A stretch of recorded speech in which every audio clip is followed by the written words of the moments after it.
We are still at step number 4.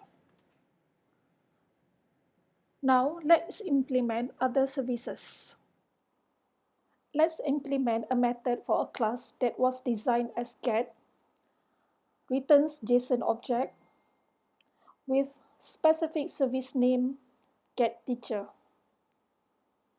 We assign get, the annotated class, to implement the web method. For the response type, we use an annotated class named producers and specify the expected return type in JSON. Then we declare the path and specify the service name that binds to this method. For example, here we specify getTeacher. Let's have a look at the source code implementation.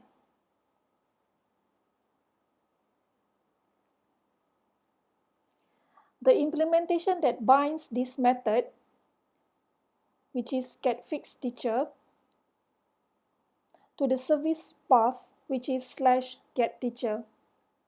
Then we need to tell the framework that the object of teacher returned from this method will be wrapped in JSON object. We use @producers class. Let's look at the demo in Postman.